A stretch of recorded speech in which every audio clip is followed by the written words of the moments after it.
We needed to disrupt ourselves before the industry disrupts us.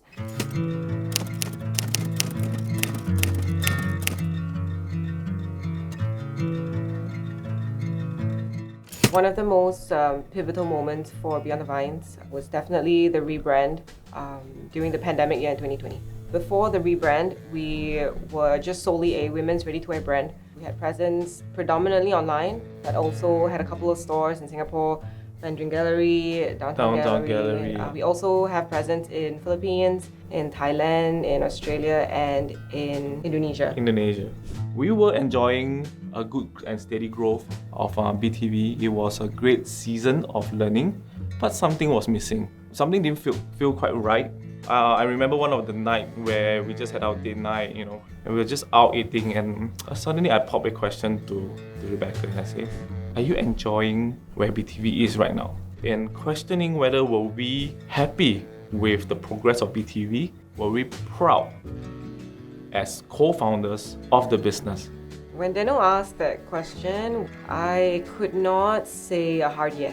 We did not feel like we were creating much impact as a business. What sparked the rebrand was... We had that in the drawing block on 2019, but we shoved it aside because we were busy with the daily grind.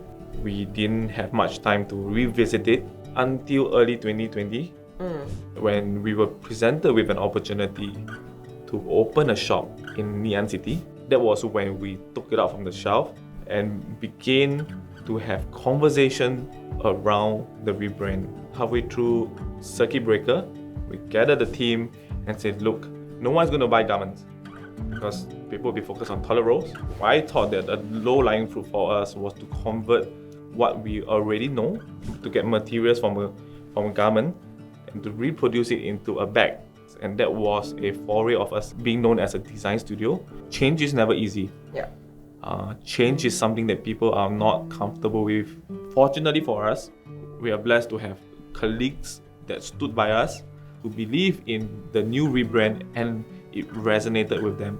The day we rebranded, we of course wiped out our Instagram page, and then we posted an image, video of us putting 5 years worth of collaterals, some products into a box, and then we taped up that box and we wrote May 2015 to September 2020. It felt like we put to death something in a way.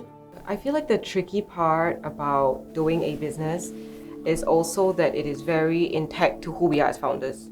When we had to go through the rebrand, it was saying to ourselves that we needed to disrupt ourselves before the industry disrupts us.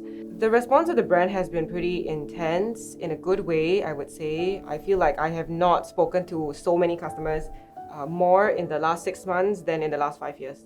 I've also seen more of our products on the street, more people using it, more everyday people using it, which really thrills me.